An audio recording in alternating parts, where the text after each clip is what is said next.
Olá, bom dia a todos. Meu nome é Patrícia Corradini. Hoje o webinar tem o título de Células a Combustível, Desafios e Perspectivas. Eu sou pesquisadora no grupo do LIEC, mais especificamente do Nanofael, sob supervisão da professora Lúcia Mascaro. E hoje vamos conversar um pouquinho sobre questões energéticas. E esse tema é um tema bem interessante, porque, de acordo com algumas pesquisas,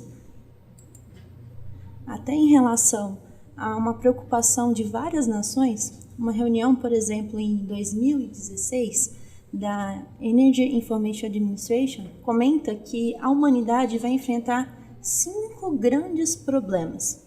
Dentre os listados, em quinto seria a pobreza, meio ambiente, comida e água. Mas em primeiro lugar fica a questão de energia. Então, realmente, a energia é um fator muito importante que vem crescendo cada vez mais em questão de preocupação e de desenvolvimento de maneira sustentável. Bom, ao olhar a questão no mapa mundial, vemos que, em questão de autossuficiência energética, um levantamento feito pela mesma Agência de Administração da Informação comenta que vários países já alcançaram essa autossuficiência. E é interessante que o Brasil é um deles. Só que, ao olhar o cenário mundial, a gente tem que ficar atento a alguns outros questionamentos. Por exemplo, a Venezuela também é autossuficiente e já alcançou até 3 vezes mais do que seu próprio consumo. E, em primeiro lugar, vem o Sudão do Sul, que produz quase 8 vezes mais do que o consumo interno. Só que esses fatores em si podem ser enganosos. Esse levantamento foi interessante, que foi feito até 2016. E se pararmos para refletir como estava a situação energética do país naquele ano, nos anos 2015, por exemplo, não teremos memória tão agradável assim. Enfrentamos crises energéticas em questão de distribuição e vários problemas. E a nossa amiga Venezuela, nossa vizinha? Esse ano mesmo, em março, nós vimos várias notícias como o sistema energético entrou em colapso. Então, não só em potencial de energia, nós temos que dar atenção, mas refletir como essa matriz energética está distribuída. Realmente nós pensamos principalmente no Brasil, né? Mas o mundo todo está interligado. Até mesmo a questão da crise na Venezuela afetou gravemente a nossa conta de luz aqui no país. Não só por sermos vizinhos, mas também na questão de importarmos um pouco da nossa energia de lá. Isso parece inconsistente, mas nós somos autossuficientes? Mas, na verdade, se a gente olhar de perto a situação do país, a gente vê que a maior parte da nossa energia está concentrada no poder hidroelétrico. Em ponto de vista de ser renovável, isso é bom, interessante. Se a gente distribuir a matriz em ponto de vista, no caso meio ambiental, a gente vai ver que mais de quase 80% da nossa matriz é renovável. Mas, infelizmente, depender tão grandemente assim de apenas uma única fonte de energia não é saudável. Quer ver um exemplo?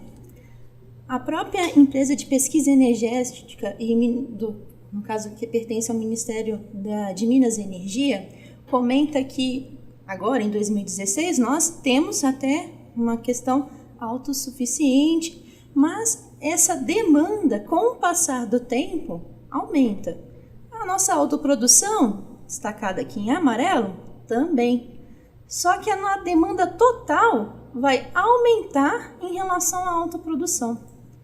Então, a gente vê que, apesar de estarmos autossuficientes, isso não impede nós termos problemas, principalmente quando a hidroelétrica deixa de assistir, né, nossas necessidades, e que isso, a curto prazo, vai ser superado. Então, a gente realmente precisa pensar em diversificar a nossa matriz energética.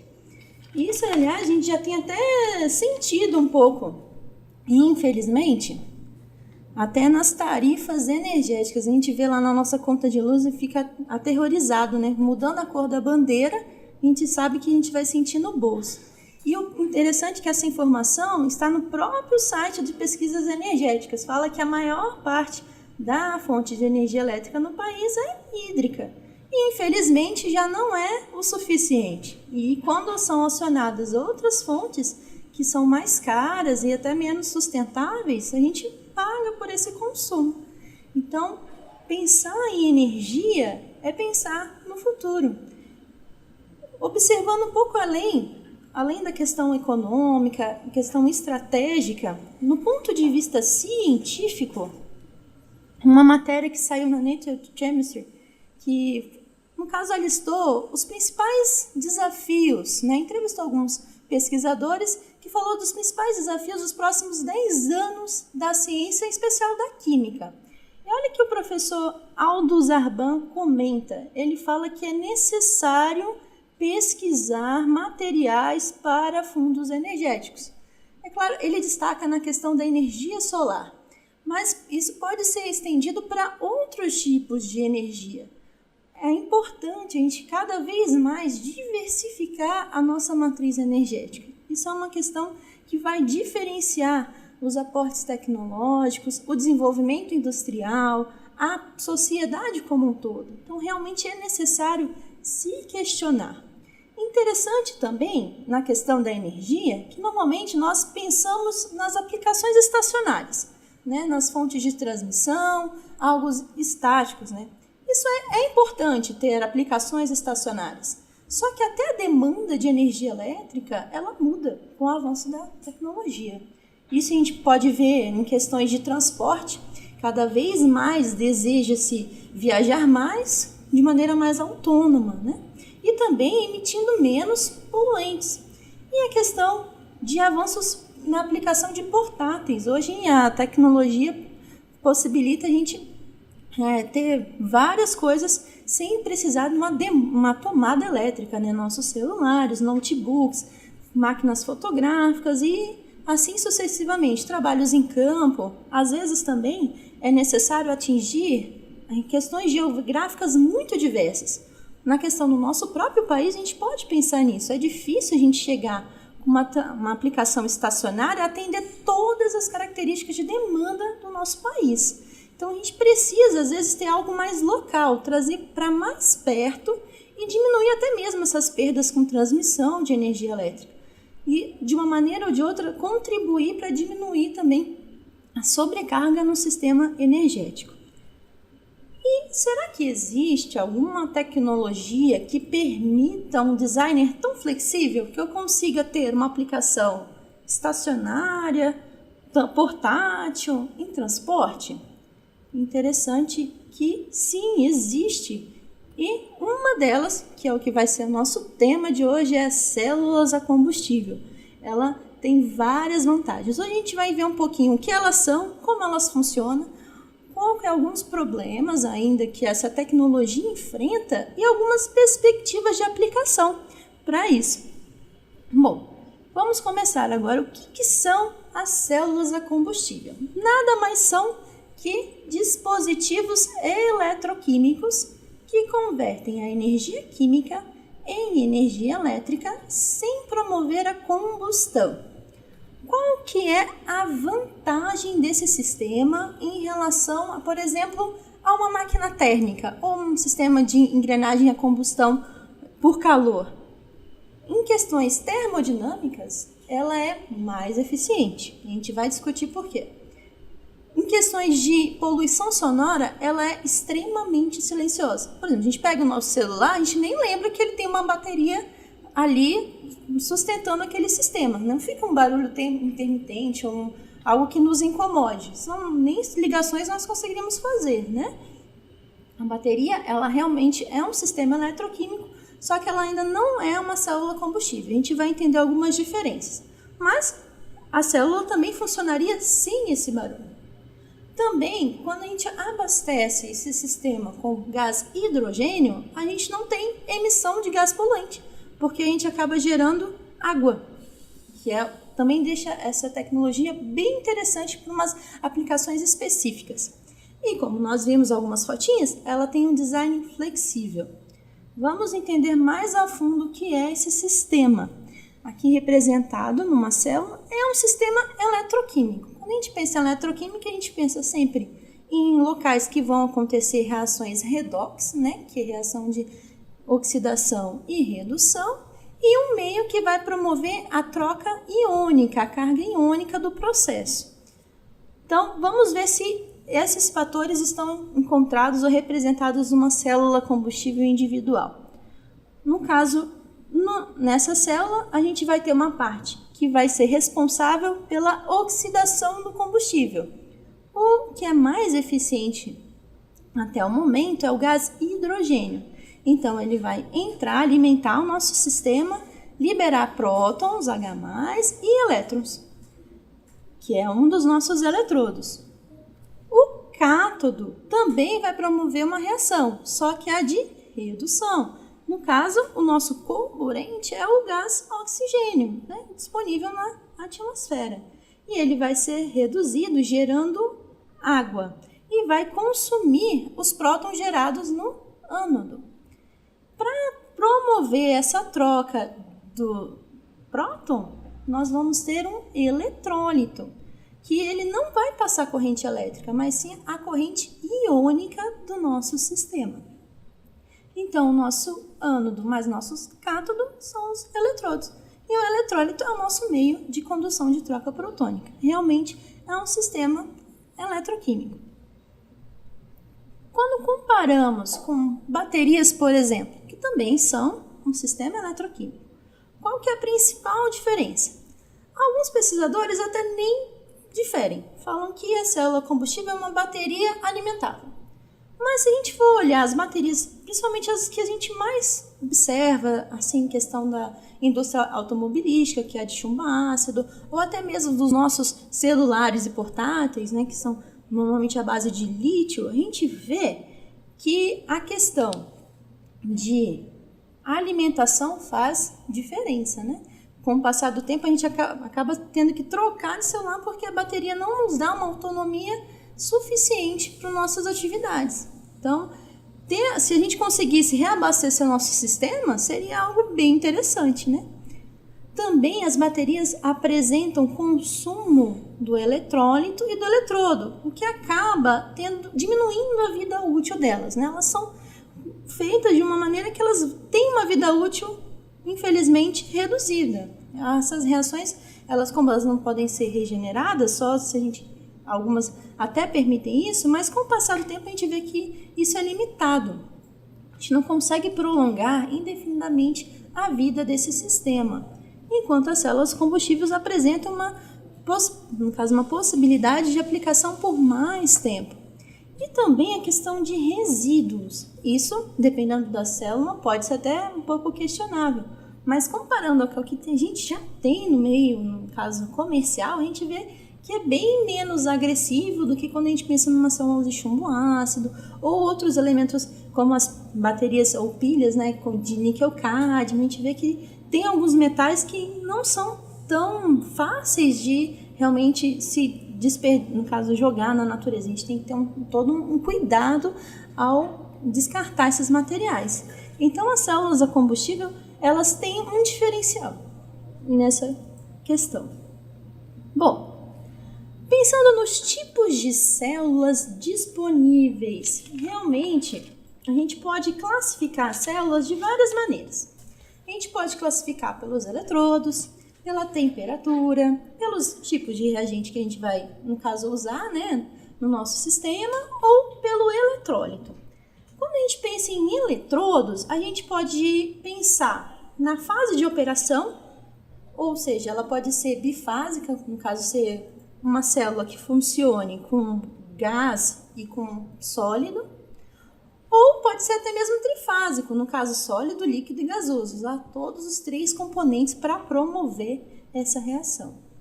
Ou a gente pode classificar na forma, né, na geometria. A gente pode ter geometria plana no nosso sistema, ou até mesmo cilíndrica. Então, algo interessante também das células é essa flexibilidade do design. Quando a gente pensa em temperatura, a gente pode classificar como uma temperatura baixa, no caso de 90 até 120 graus. A gente já tem dispositivos que vão fornecer energia elétrica a essa temperatura. Na verdade, a gente fala 90, mas tem células que funcionam até com menos 20 graus, já podem oferecer essa demanda de energia. Já células que funcionam a uma temperatura um pouco maior, né? No caso até 450 graus, né? De 250 a 450 mais ou menos. E tem células que vão funcionar acima de 500, 600 graus até 1000 graus. A gente vai conversar um pouquinho sobre esses tipos. Em questão dos reagentes, nós podemos pensar no combustível. Essa célula vai ser alimentada por gás, no caso ou hidrogênio ou metano, ou por líquido, etanol, metanol, glicerol, ou até mesmo por sólido. Existem células, principalmente as de alta temperatura, que são alimentadas por carvão. Não é tão interessante do ponto de vista ambiental, mas em relação ao balanço energético, isso pode ser bem interessante. Ou nós podemos pensar no nosso sistema, se formos classificar pelos reagentes, como oxidante. No caso, pensar lá no carburante, que pode ser tanto um gás, né, que é o oxigênio, ou até mesmo um líquido, pode ser peróxido de hidrogênio. E na questão do processo de obtenção, a gente pode classificar esse sistema como um sistema regenerativo, um sistema integrado, que às vezes eu vou precisar de um combustível, mas durante o meu processo esse combustível vai ser gerado e consumido, ou como um sistema fechado como um reator químico, que eu já vou, no caso, alimentar esse sistema com o meu eletrodo, meu combustível pronto. O mais utilizado de classificação no tipo de células é o eletrólito, é classificar pelo que vai promover a troca protônica ou aniônica desse sistema. Nessa divisão, nós temos 5 grupos gerais, que são: o eletrólito pode ser uma membrana, pode ser alcalino, pode ser ácido, pode ser líquido quando é um carbonato fundido, ou até mesmo pode ser sólido, como as de óxido sólido. Como essa é a vertente mais utilizada pela literatura, a gente vai adotá-la agora no nosso sistema, para a gente entender um pouquinho mais.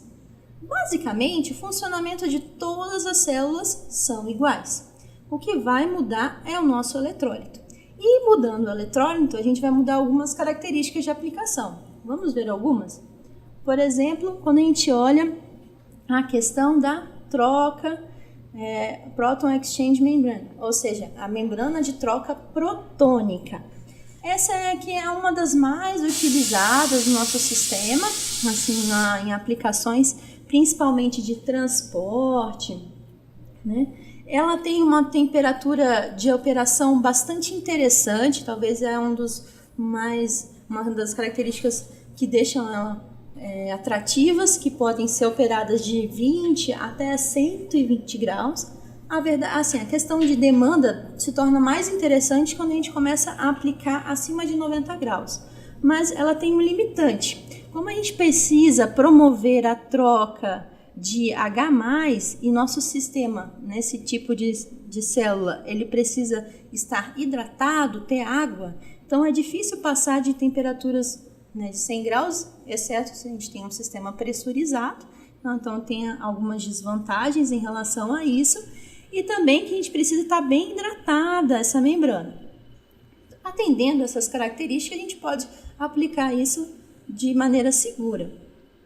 Aqui tem uma representação como que é um conjunto, no caso uma repetição de ânodo, membrana e cátodo.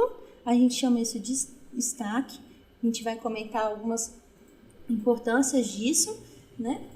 E também no caso, para a gente gerar uma diferença de potencial, no caso de interesse de aplicação, a gente precisa repetir esse processo para atender essas demandas. Por isso que a gente, normalmente, apesar de a gente sempre representar normalmente representar um sistema único, isso aqui é repetido para atender a nossa demanda.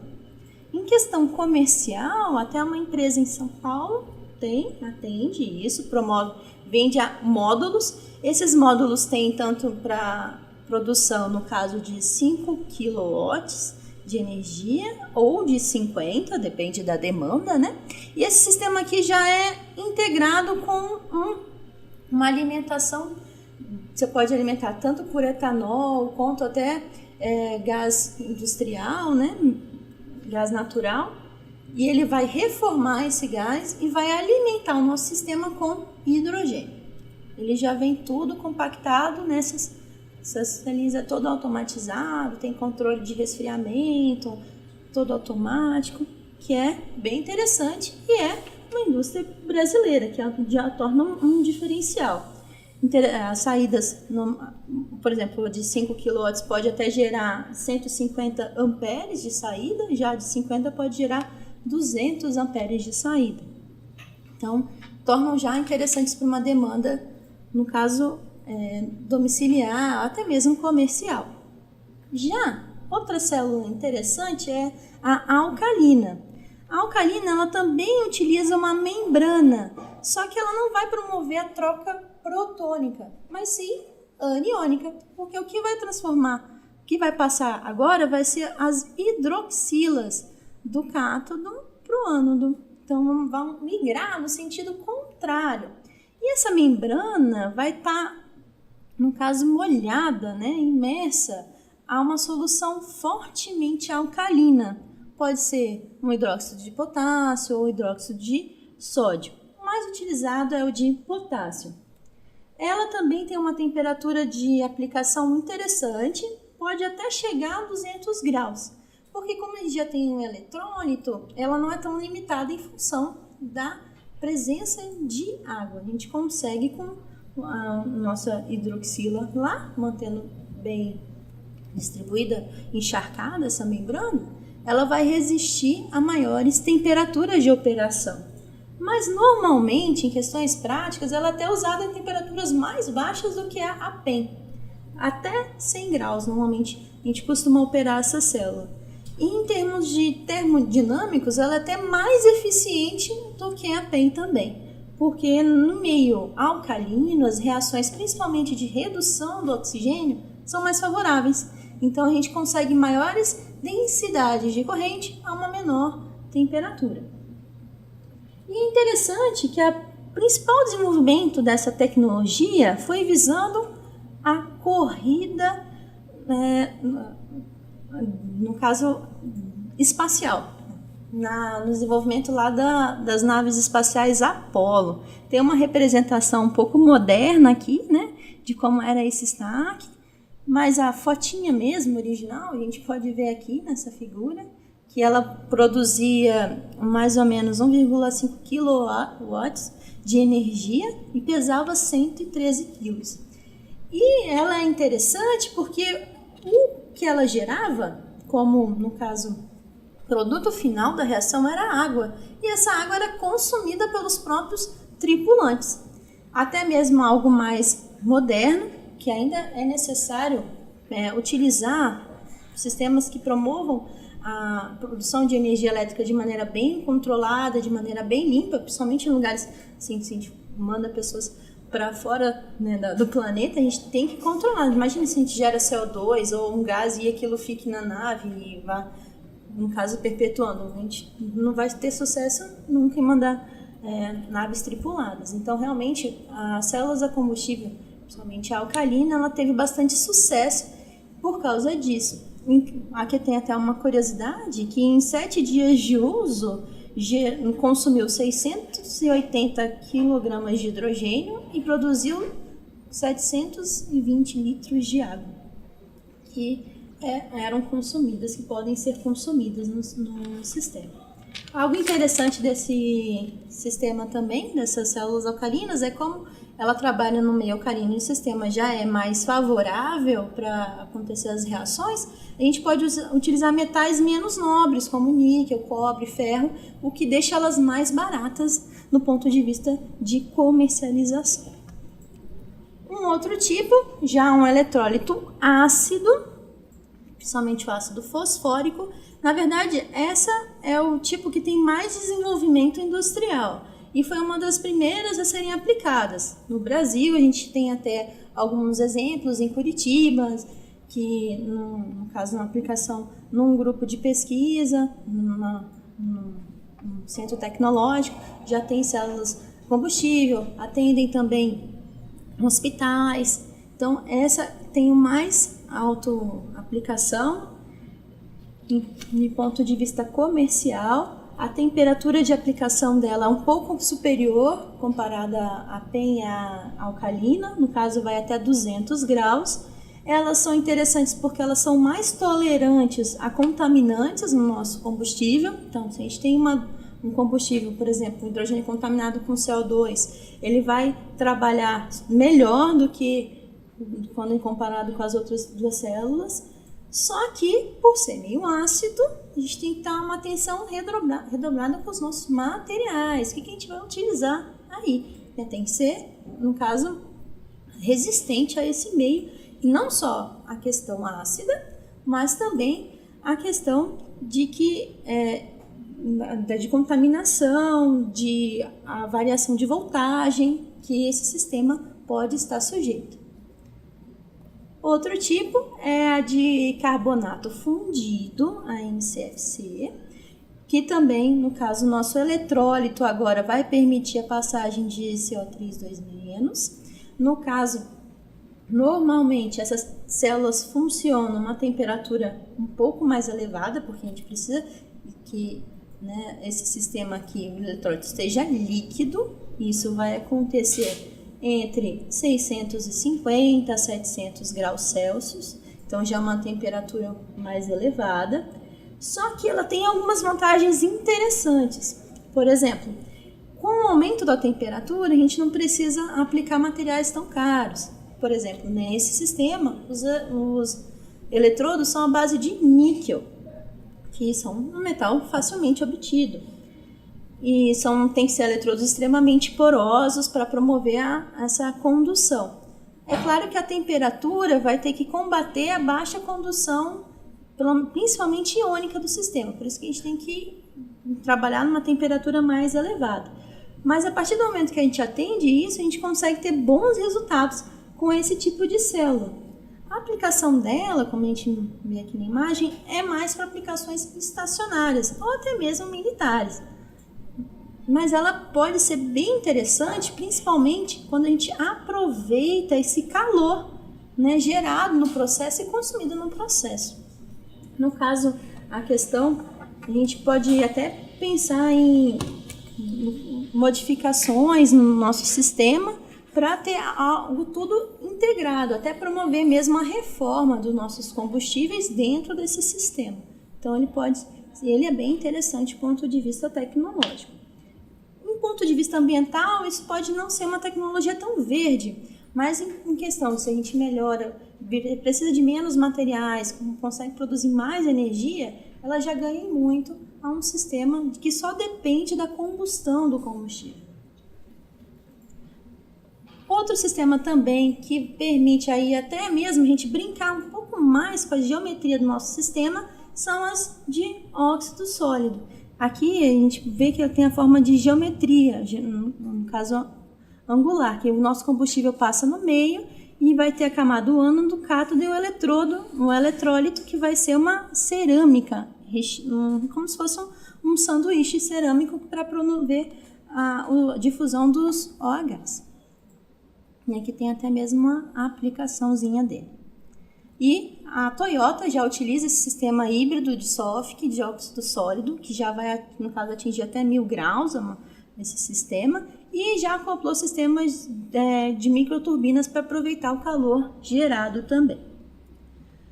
Quando a gente compara a aplicação, a gente vê que, dependendo para usos portáteis, a polimérica é mais interessante. Para uma geração distribuída, no caso, a gente pode gerar algo estacionário mais perto das indústrias, ou até mesmo da cidade, já temos o carbonato fundido e óxido sólido, e também do ácido fosfórico, e a alcalina está entre os dois. Em questão de princípios de funcionamento, por que ela é maior em termos termodinâmicos? A gente vê que a célula por Carnot, ela depende da temperatura da máquina fria e quente. No máximo, a gente vai conseguir uns 40% de eficiência total do nosso sistema.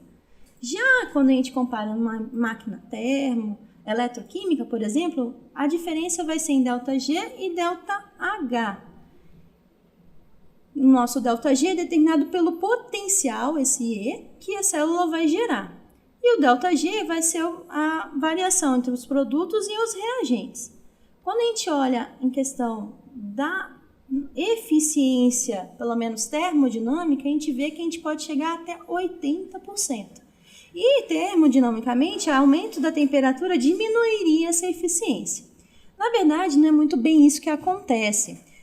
Quando a gente observa os gráficos, a gente vê que as células ganham em eficiência em temperaturas mais baixas. Mas, quando a gente pensa na questão prática, a gente vê que as maiores voltagens são sim obtidas em maiores temperaturas. Apesar da termodinâmica não ser tão favorável, a gente tem menos perda de eficiência com o aumento da temperatura. Então, acaba sendo um auxílio na catálise do nosso sistema. E até mesmo em sistemas com calor, a gente pode utilizar isso. Então, ela torna um ponto de vista interessante o aumento da temperatura.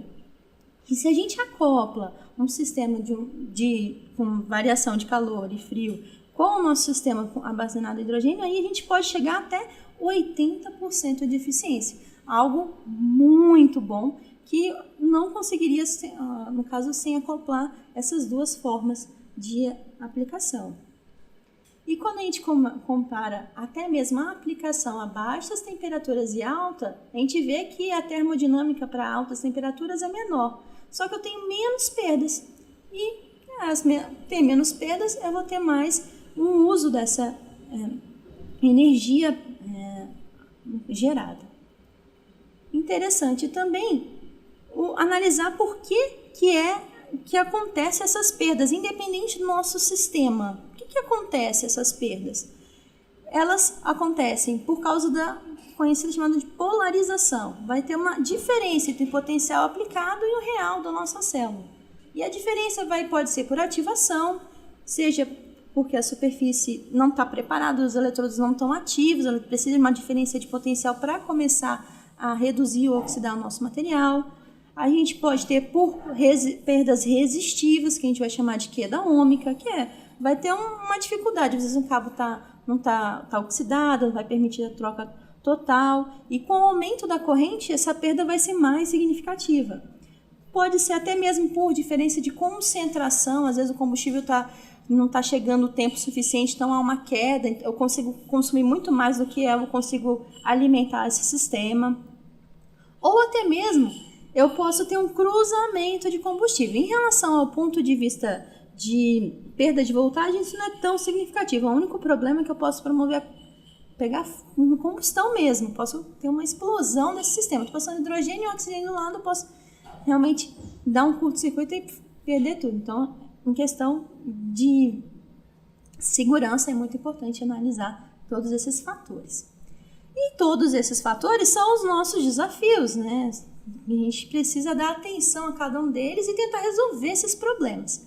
Então, a gente pode ver que há uma perda cinética logo no início, na ômica e para o transporte já em mais altas densidades de corrente.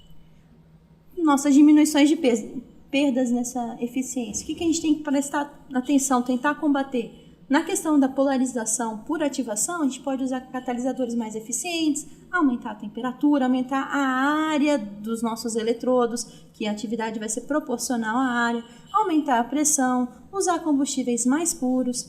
Se a gente quer diminuir nossa perda resistiva, a gente vai usar um eletrólito maior no caso, condutividade possível, o mais fino possível, para não promover perdas ali no cruzamento. Ter um bom designer.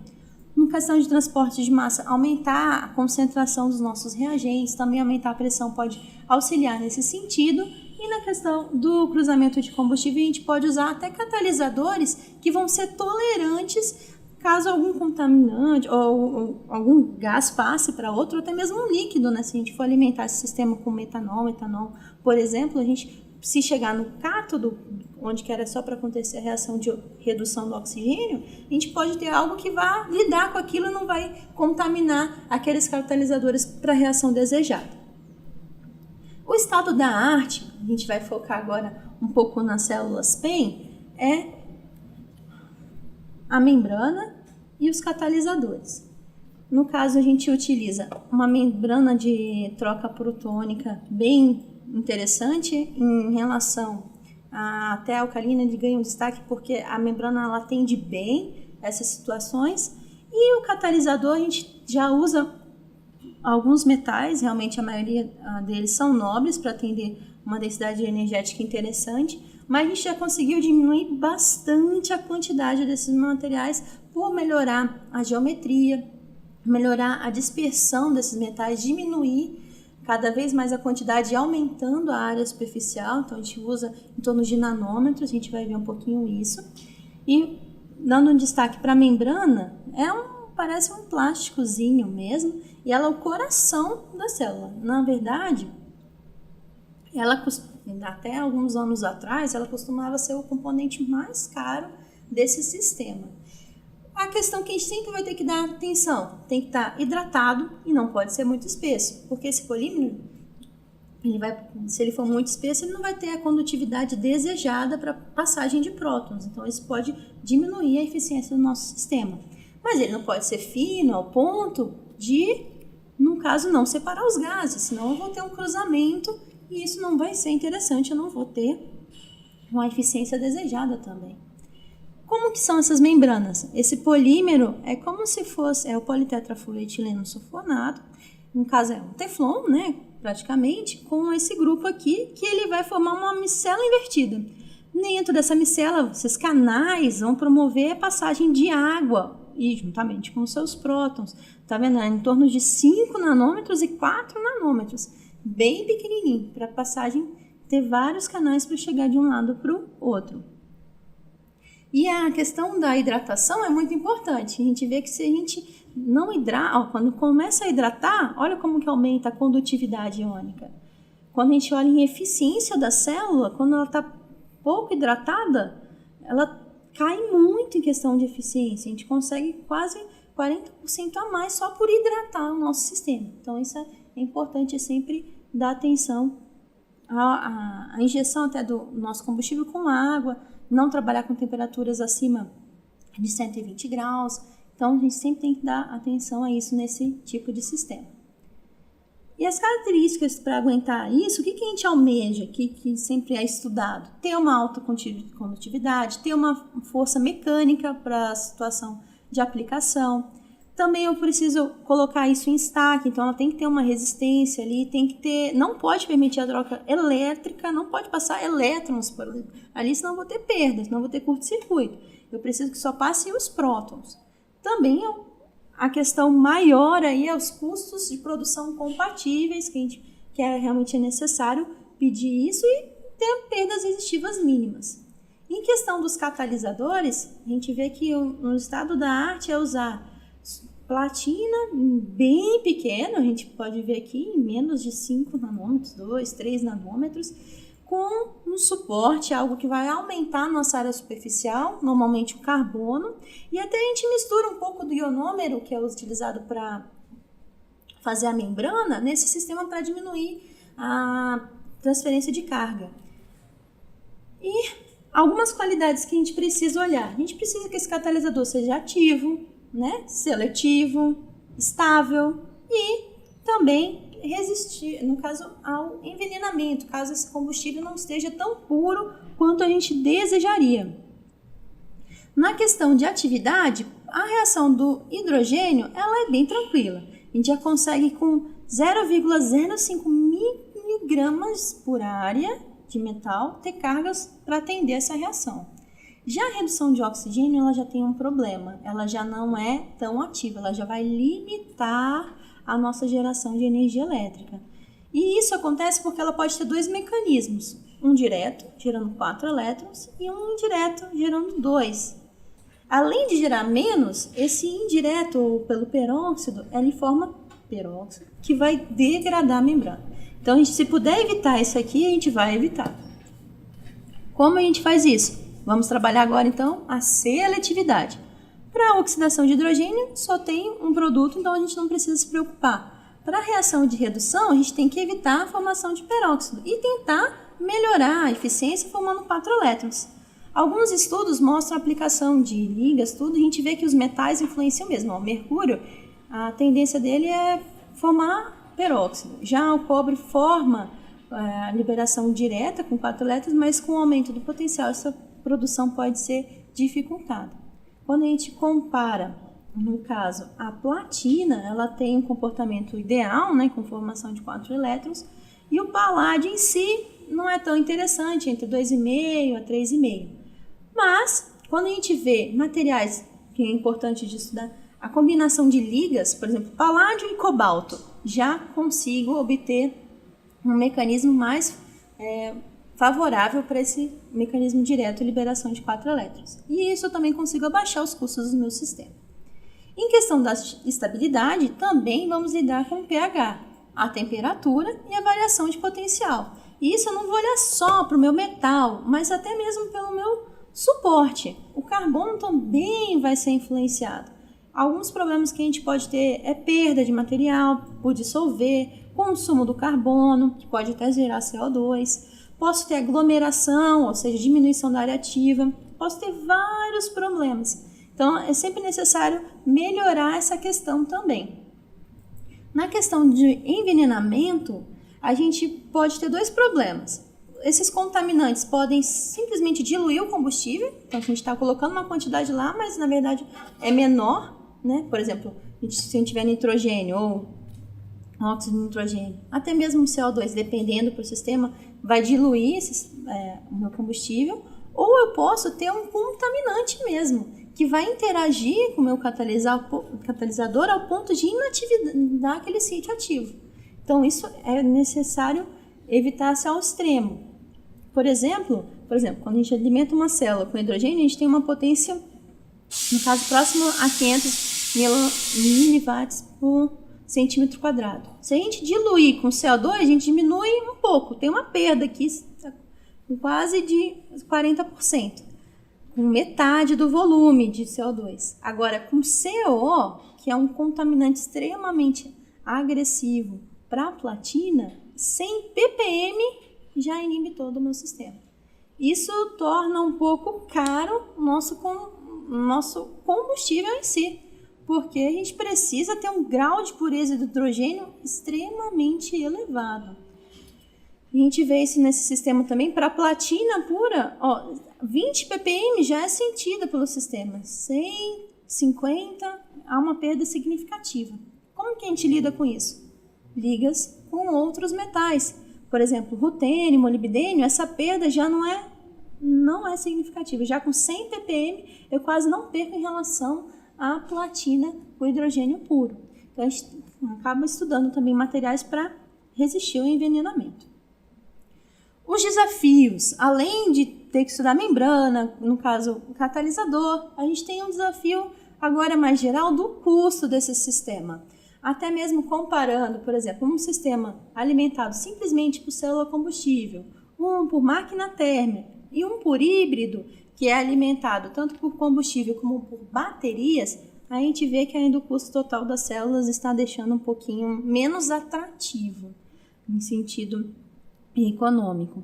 E a gente vê que, em sentido de eficiência, ele é bem interessante.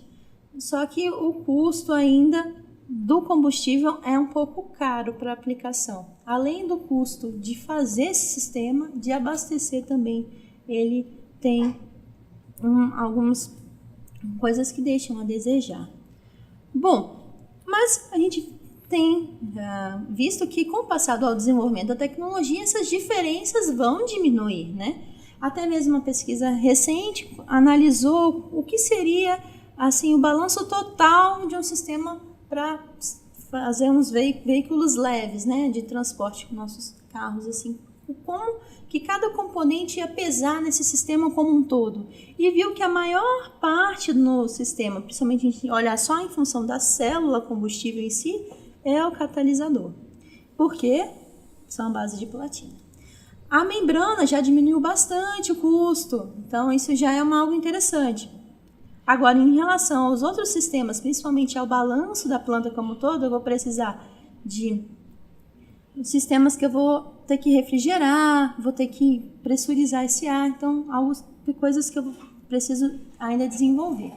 Mas com o aumento da produção, esse custo tende a diminuir.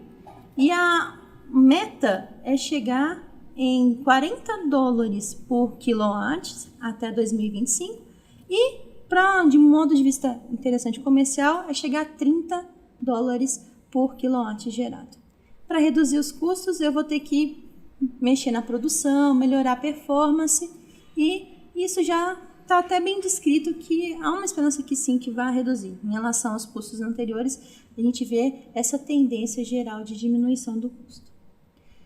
A questão do hidrogênio também é questionável. A economia do hidrogênio não está tão interessante para substituir um carro. Por exemplo, se a gente pegasse aqui no Brasil um carro alimentado com hidrogênio, a gente não ia sair do lugar. A gente não tem postos com isso. Até nos Estados Unidos, que estão tentando aplicar, a gente vê que os corredores com hidrogênio são bem limitados se a gente comparar com a malha que eles têm. Para nós, seria interessante usar outros combustíveis, no caso o etanol, né? Só que com o etanol a gente vai mudar totalmente a cinética do nosso sistema. A gente pode ter vários subprodutos e até agora não está interessante ainda a aplicação, mas isso pode mudar. Estou fazendo muitas pesquisas para desenvolver cada vez mais materiais para facilitar a aplicação de um sistema, no caso de abastecimento, que já está disponível, né? Que um combustível líquido é muito mais atrativo do que um gás. E a perspectiva disso é que a gente descentralize a geração da energia, deixe isso muito mais próximo ao consumidor, que agora o consumidor não vai ser apenas receber essa energia, mas a gente vai gerar também. E às vezes um excesso na geração, a gente pode vender essa energia para a malha e até mesmo contribuir com isso, descentralizar, diminuir perdas. Na questão de células estacionárias, a gente vê que as perdas chegam apenas a 15%, quando no sistema normal chegam a 60%. Alguns sistemas, até mesmo na Alemanha, já têm aplicado isso, né, que é um sistema com células do tipo PEM, com um gerador de reforma, então aproveita o calor também para aquecer as casas e já atende 70% da necessidade de uma família. Aplicações em transporte, a gente vê, principalmente a Europa, nesse sentido de comprar vários ônibus alimentados por hidrogênio, principalmente para eventos esportivos, e a tendência é só aumentar essa produção, até mesmo para caminhões. Existem empresas que querem trocar toda a frota deles só por esse tipo de modelo, para que seja atendido apenas com células a combustível. Vans, até mesmo protótipos que utilizam líquido metanol. Então, quem sabe o uso de líquido já está mais próximo do que a gente imagina. Ano passado começou até um trem movido a célula combustível alimentado com hidrogênio. Ainda tudo bem que é hidrogênio a partir de combustíveis fósseis, mas mesmo assim, quando a gente compara, a emissão de CO2 é 40% menor do que um alimentado por combustão, que é na Alemanha, atinge, no caso, o circuito de 100 km, mais ou menos. E a gente vê que a tendência do uso para aplicação de transporte estacionário só tende a aumentar, especialmente a gente vê aqui da troca protônica. E a tendência, por mais que a gente, por enquanto, no cenário brasileiro, a gente não veja um carro totalmente célula combustível, a tendência é ter uma troca aí, principalmente com carros elétricos. Por exemplo, na Alemanha, a proibição de até 2030 ter carros a combustão já está estabelecida. No Brasil, quem sabe, a gente possa usufruir um pouco do desenvolvimento tecnológico nesse sentido. Talvez a tendência maior, por enquanto, seja um desenvolvimento de carros elétricos, principalmente pensando na nossa economia atual, mas a gente espera que tenha uma variação, uma diversificação dessa matriz energética, e isso sim que vai auxiliar a atender a vários tipos de demanda de energia que nós temos. E até mesmo um instituto de pesquisa na questão de energia comenta que até 2050, 70% dos carros pelo menos vão ter o perfil de não ignição, de não combustão. Então, a gente vê que estamos caminhando para essa tendência mesmo. Bem, eu quero agradecer a FAPESP, a CESUCHEM pela oportunidade e a GSK. E abro para perguntas, agradeço a atenção de todos. Muito obrigada. Então, agradeço a todos a atenção aí, estou à disposição também, caso queiram perguntar, é só entrar em contato pelo e-mail, tá bom? Abraço!